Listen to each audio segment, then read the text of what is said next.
Bismillahirrahmanirrahim. Assalamualaikum warahmatullahi wabarakatuh.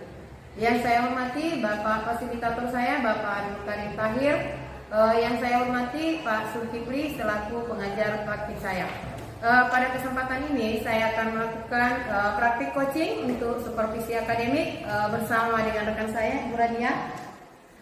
Tentunya pada kegiatan ini saya akan melakukan percakapan bersama Ibu Radia di tahap percakapan pra-observasi kelas. Berikut ini merupakan kegiatan percakapan saya bersama Ibu Radia. Assalamualaikum Ibu Radia, gimana kabarnya hari ini? Waalaikumsalam Bu, alhamdulillah hari ini sehat walafiat. Kalau Ibu sendiri bagaimana kabarnya hari ini? Alhamdulillah tentunya dalam keadaan yang sama, sehat walafiat, dan ini menjadi harapan kita semua ya. Semoga kita selalu dalam lindungan Allah Subhanahu wa taala. Bu Radia hari ini tidak sibuk ya? Iya Bu, kebetulan hari ini saya tidak jam mengajar. Kalau begitu tepat sekali ya. Saya bisa minta waktunya Ibu Radia untuk bercakap sebentar? Iya bisa Bu. Ya. Begini Bu ya, sebagaimana yang telah kita sepakati sebelumnya kan Bu, bahwa saya akan melakukan supervisi akademik di kelas di mana Ibu mengajar. Tentunya kita ketahui bersama bahwa adapun tujuan supervisi ini yaitu tidak lain adalah untuk membantu Ibu Radia kan dalam mengembangkan atau meningkatkan kompetensi Ibu Radia dalam mengajar di kelas. Di sini Ibu Radia bisa bercerita tentang kegiatan supervisinya besok. Iya baik Bu, saya akan bercerita tentang kesiapan untuk pembelajaran besok. Kalau bisa saya tahu, Ibu Radia besok mengajar di kelas mana? Di kelas 11 TKJ. Oh, 11 TKJ juga. Materi yang Ibu ajarkan besok apa?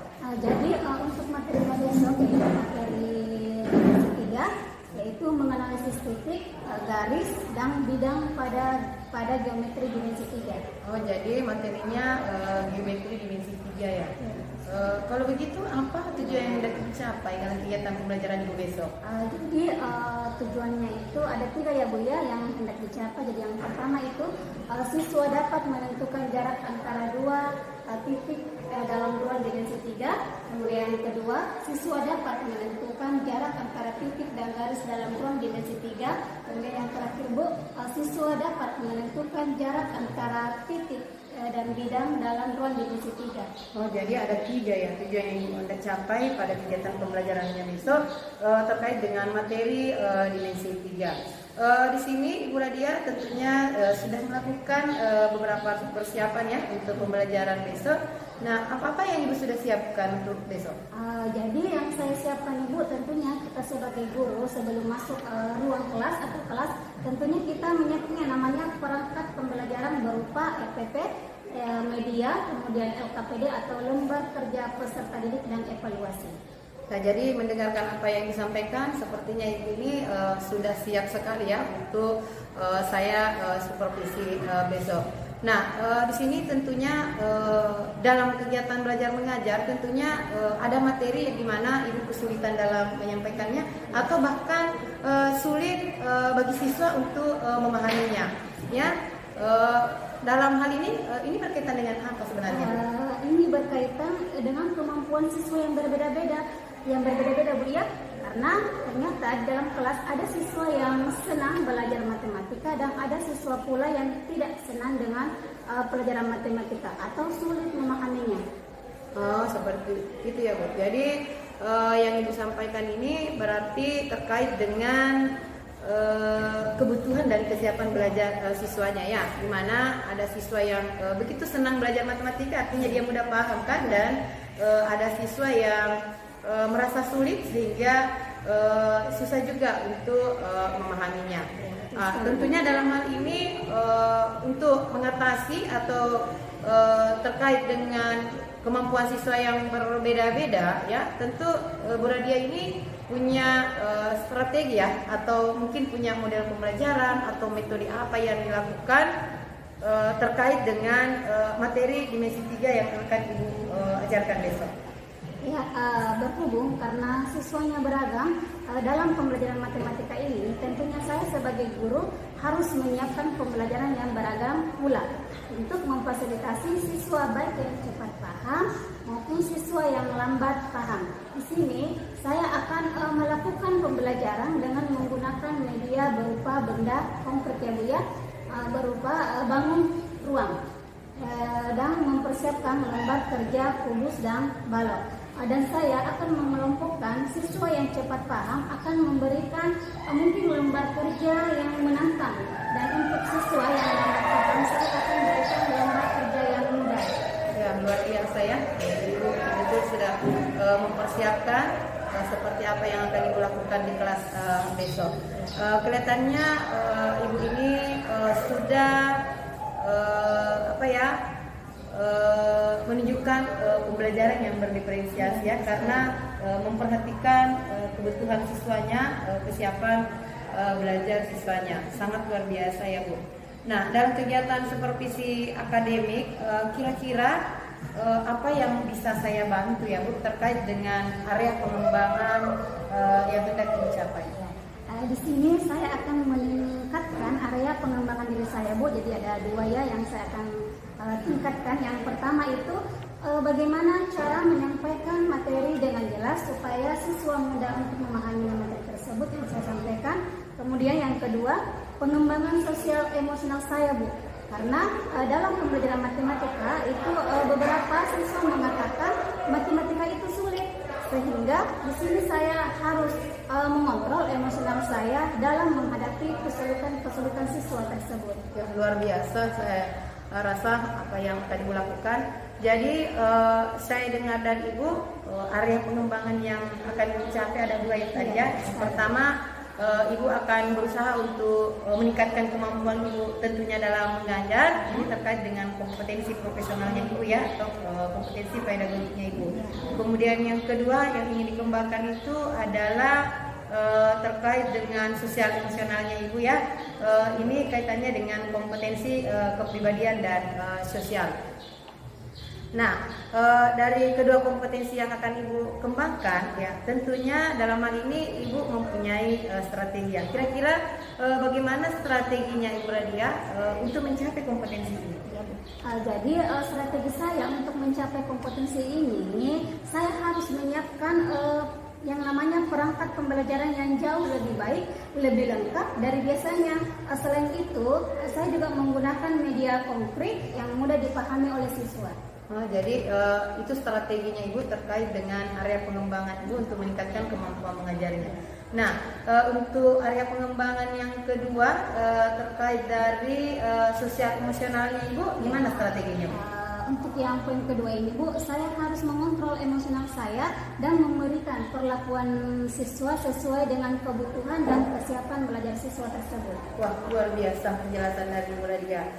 Baik, saya kira cukup kegiatan praobservasi yang kita lakukan pada hari ini Bu, dan insya Allah besok saya akan melakukan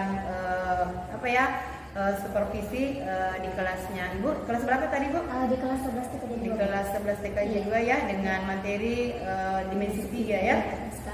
Dan ada 3 tujuan ya yang Ibu udah capai besok insya Allah. Demikianlah kegiatan coaching untuk supervisi akademik pada tahap praobservasi yang saya lakukan bersama dengan Ibu Radia, dan saya akhiri dengan ucapan Assalamualaikum warahmatullahi wabarakatuh.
warahmatullahi wabarakatuh.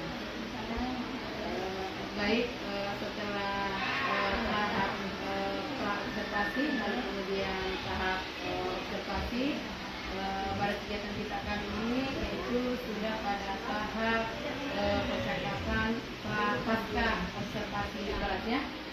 Baik Bu Elia, setelah kita melakukan pembelajaran di kelas, tentunya sesuai dengan rencana pembelajaran yang telah Ibu buat, tentu ada beberapa hal yang ingin saya kembali bertanya kepada Ibu. Tentu yang pertama, dalam kegiatan proses belajar mengajar Ibu, apa saja yang menjadi hambatan yang menurut Ibu terjadi ketika proses pembelajaran di kelas ini? Jadi yang menjadi kendala atau hambatan pada saat proses belajar mengajar di kelas, kita kan tadi pembagian kelompok ya Bu ya. Akan tetapi ternyata pada saat belajar kelompok ada beberapa siswa yang tidak senang dalam kelompoknya. Ya, di kelompok yang sudah bagi ternyata ada siswa yang tidak senang. Kemudian kendalanya yang kedua itu memang ya dalam pembelajaran matematika itu tidak semua siswa senang karena mungkin mereka menganggapnya sulit ya. Padahal pada saat pengelompokan di kelas itu saya sudah melakukan banyak pertimbangan yang saya lakukan untuk dapat memilih kelompok tersebut. Oke, Ibu sudah mengelompokkan tentu sesuai dengan kebutuhan belajar ya, sesuai kegiatan belajarnya. Jadi tidak terlepas dari apa tadi, tentu kita sudah berupaya ya, sudah membagi, namun terkendala lagi karena ya sudah sesama kelompoknya yang misalnya yang kurang paham, yang cepat paham, ternyata ada lagi yang tidak senang dengan kelompoknya. Seperti itu kendala yang terbesar. Kemudian yang kedua, dari pelaksanaan pembelajaran di kelasnya Ibu, apa yang membuat Ibu merasa puas dengan apa yang Ibu lakukan? Pada asalnya kalau dikatakan puas pasti belum ya Bu ya, karena kalau kita mentok di situ saja dengan artinya kita merasa kalau pembelajaran di kelas itu sudah bagus, kemudian kita mengatakan sudah puas, maka tidak ada lagi acuan untuk memperbaiki diri betul sekali Bu. Jadi kalau dikatakan puas belum ya Bu ya, karena kita sebagai pendidik harus menggali supaya ke depannya kita semakin bagus. Iya. Ya, masa puas tidak ada sebenarnya. Intinya kita akan berusaha untuk mengadakan proses pembelajaran yang lebih baik selalu kan, selalu memberikan yang lebih baik, hasil terbaik buat anak kita. Baik, kemudian kalau begitu dari kegiatan belajar mengajar di kelas, hal-hal positif apa yang telah Ibu lakukan selama proses belajar mengajar? Kebetulan tadi kita membahas tentang simulasi ya Bu ya. Sebelumnya itu ternyata pada saat kita menampilkan sebuah video pembelajaran di kelas, awalnya itu siswa hanya menganggap bahwa dimensi 3 itu yang berupa benda konkret yang kita tampilkan tadi atau kita berikan tadi seperti kubus, ban balok ya, yang alat peraga. Siswa itu awalnya hanya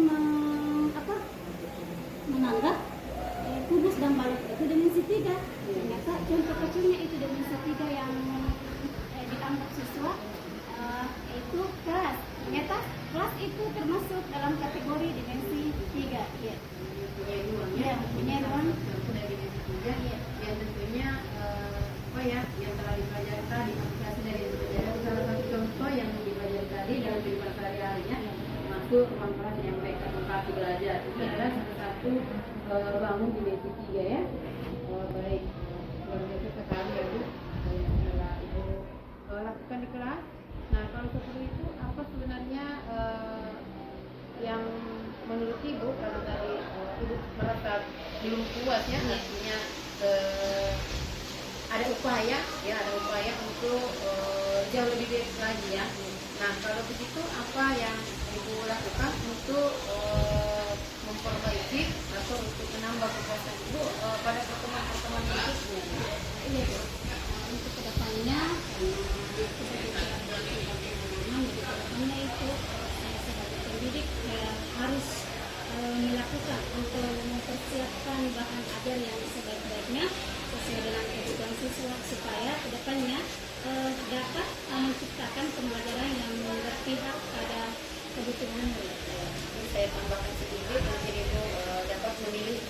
pembelajaran yang tepat ya buat siswa kita, lalu kemudian tentunya mempersiapkan media pembelajaran yang lebih memudahkan siswa kita untuk paham terhadap materi yang kita berikan. Ya, saya kira cukup apa yang kita lakukan di kelas, lalu kemudian perbaikan-perbaikan yang akan kita usahakan nanti luar biasa.